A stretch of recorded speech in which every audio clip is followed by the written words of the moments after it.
মানসিক প্রশান্তি ও অভিজ্ঞতা অর্জনের অন্যতম উপায় ভ্রমণ।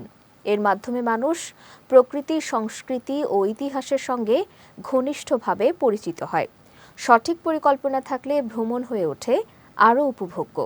ভ্রমণ বা সফর নিরাপদ ও উপভোগ্য করতে আমরা নবী করিম সাল্লাল্লাহু আলাইহি ওয়াসাল্লামের সফরকে অনুসরণ করতে পারি। বিস্তারিত জানাচ্ছেন সৈয়দ নওশাদ। মহানবী হজরত মুহাম্মদ সাল্লাল্লাহু আলাইহি ওয়াসাল্লাম সাধারণত বৃহস্পতিবার সফরে বের হতেন। কাব ইবনে মালিক রাদিয়াল্লাহু তাআলা আনহু বর্ণনা করেন, রাসূলুল্লাহ সাল্লাল্লাহু আলাইহি ওয়াসাল্লাম তাবুক অভিযানে বৃহস্পতিবার বের হন, আর তিনি বৃহস্পতিবার সফরে বের হওয়া পছন্দ করতেন। এছাড়া তিনি সাহাবীদের একাকী ভ্রমণে নিরুৎসাহিত করে দলবদ্ধ ভ্রমণে উৎসাহিত করতেন। প্রিয় নবী সাল্লাল্লাহু আলাইহি ওয়াসাল্লাম বলেন, যদি লোকেরা জানতো একাকী সফরে কি ক্ষতি রয়েছে যা আমি জানি, তাহলে কোনো আরোহী রাতের বেলায় একাকী সফরে বের হতো না। অন্য এক হাদিসে প্রিয় নবী বলেন, সফরে সর্বোত্তম সঙ্গী হলো 4 জন। এছাড়াও ভ্রমণে দলপতি নির্ধারণ করে চলার কথা বলা হয়েছে।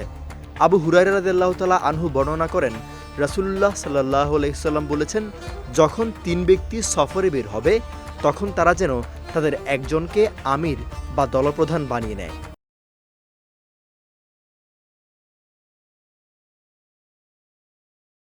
আল্লাহর রহমত ও নিরাপত্তা যেন পাশে থাকে সেজন্য সফরের সময় মহানবী দোয়া পড়ে বের হতেন। সাহাবায়ে কেরামও তার দেখানো সেই নির্দেশনা মেনে চলতেন।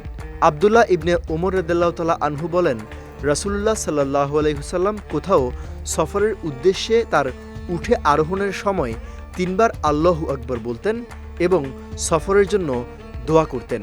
পরবর্তীতে নবী করিম সাল্লাল্লাহু আলাইহি ওয়াসাল্লাম যখন সফর থেকে ফিরতেন তখন প্রথমে মসজিদে গিয়ে 2 রাকাত নামাজ আদায় করতেন, তারপর তার পরিবারের কাছে যেতেন।